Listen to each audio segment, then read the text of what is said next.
You want to grow up or do you want to stay a kid? Day 27 of 30, fasting-ish. Prager.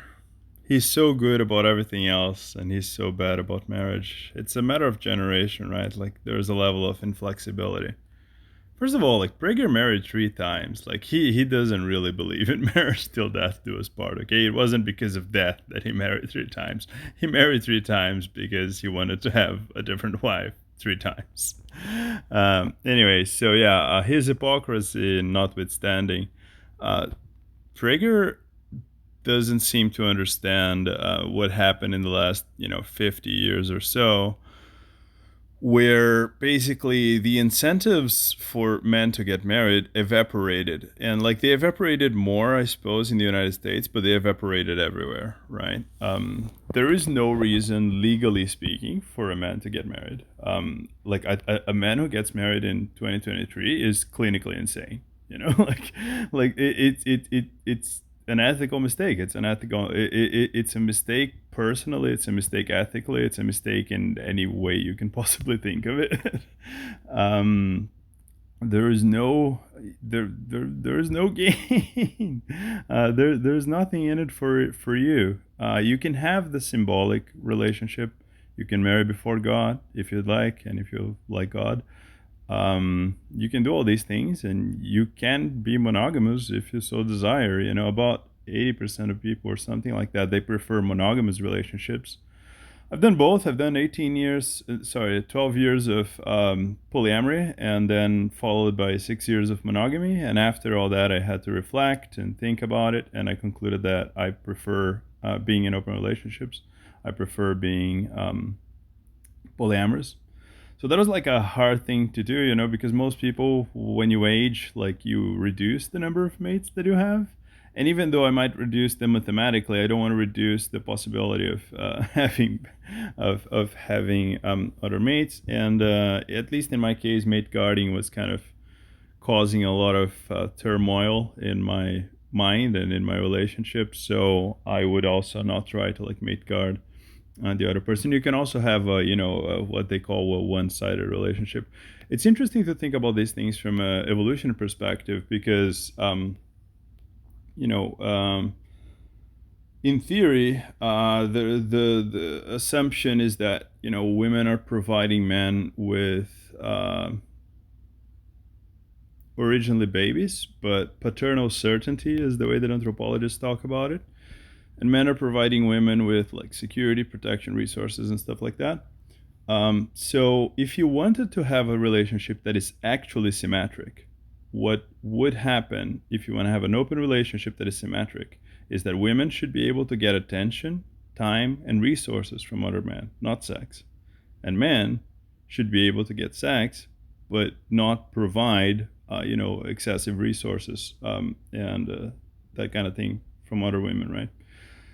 So people confuse like different types of symmetry because they don't understand how evolution works. So that would actually be a symmetric relationship. So it looks, for the naive mind who doesn't understand evolutionary logic and Darwinism, that would look like a one-sided open relationship, because the male is still able to sexually access other people, but the female isn't.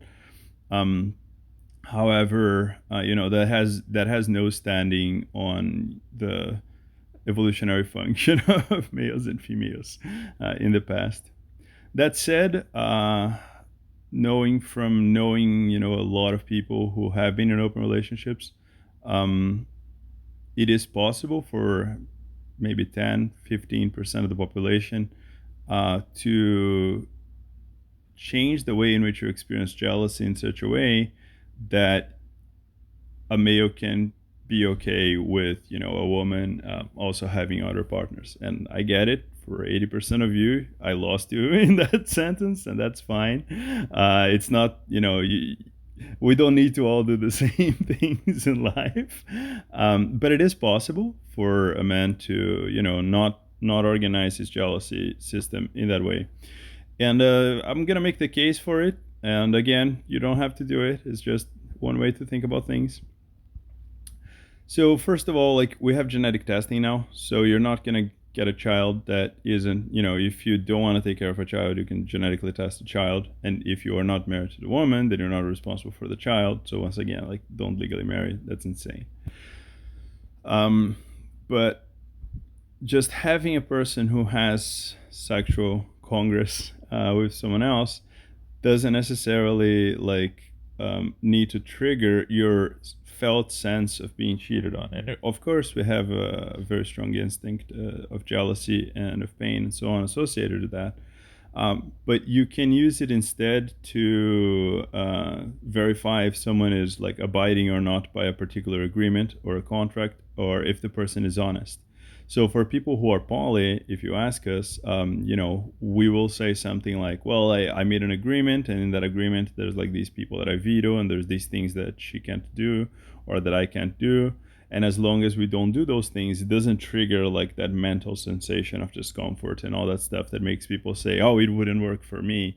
It's like, yeah, like, just consider it in that particular fashion and in that particular way. Okay, so yeah, so those are some of the myths. Legal marriage, if you're a man and you're doing that, you're an idiot. Sorry. It's just the facts. Open relationships, they can be good if you reorganize how your jealousy instinct functions.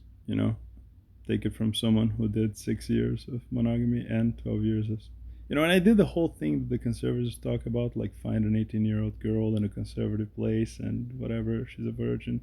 I did all that jazz, and I still am choosing to go back to the to the open relationship slash polyamory thing.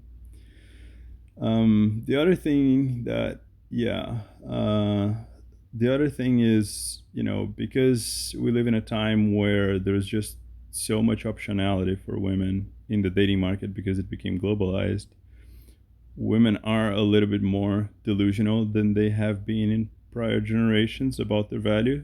And especially in the case of attractive women, like, no one tells them, they have no feedback, no one tells them that they're wrong, because they're, it's so valuable to have access to them that they end up lacking any decent feedback, unless they're like in an anonymous forum on the internet pretending to be non-attractive and non-women. So it is much harder to create, entice, and sustain a good relationship with an attractive woman now. And I understand why so many men are like backing out from the dating markets and leaving them and so on and so forth. Some of us are just eternal romantics. We're always going to want to have a girlfriend, and we're always going to want to be in a relationship and maybe, date someone for life, monogamously, polyamorously, whatever. But the institution of marriage is dead. Marriage was like the whole point of marriage is that it prevents the existence of divorce, and by preventing the existence of divorce, it changes the incentive so that both partners would be aligned in trying to create the best outcomes for one another. And because it's no longer true that divorces are, rare, far and few between, and require community consent, then there's like literally no point. Like, all the incentives have changed. All the incentives no longer are aligning the two people. Instead, some of the incentives are actually antagonizing those two people. There is like a mild amount of incentives for women to leave a relationship because it might be beneficial, although that is not a very significant force.